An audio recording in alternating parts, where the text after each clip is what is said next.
কেমন আছো বন্ধুরা তোমরা সবাই? আশা করছি তোমরা সকলেই ভালো আছো আর গল্প শুনতে বসে গেছো আমার চ্যানেলের সামনে।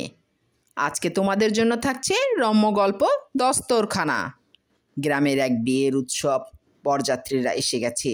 ছোট ছেলে মেয়ে ও শিশুদের হইচই উল্লাস উচ্ছ্বাস, মহিলাদের গোলপিল, উৎসুক উকিঝুঁকি, ভারী একটা আনন্দের মুহূর্ত।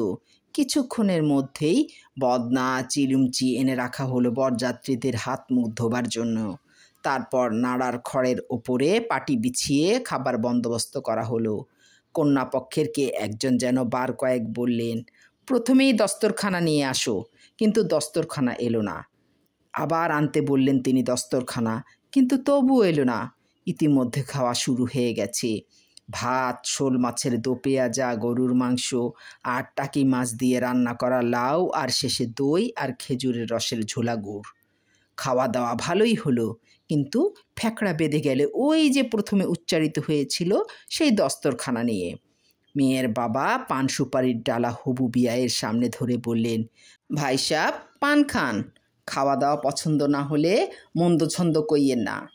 বরের পিতা ক্ষুব্ধ কণ্ঠে বললেন, খাওন খারাপ হয় নাই, তয় দস্তরখানা দিলেন না যে? কনের পিতা শর্মিন্দা হয়ে বললেন, ভাই সাহেব বেশি ছিল না বলে দেই নাই, সকলের হইতো না।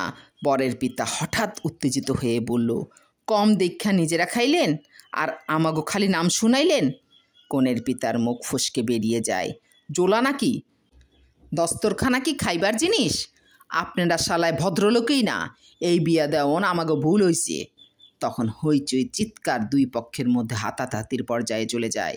এ অবস্থায় এক মুরব্বি এসে দুপক্ষকে বুঝিয়ে শান্ত করেন আর হাসতে হাসতে বলেন, দস্তরখানা নিয়ে এত হুজ্জতির কাম কি? ওইটা ছিল পুরানা আমলের জিনিস, মানসে খাওয়া কাটাকুটা হাড় জুড়া তাতে ফেলতো। অহন হের চল নাই, মানসে জানবো কেমনে যে তা খাওনের জিনিস না, কিন্তু তার নাম দস্তরখানা।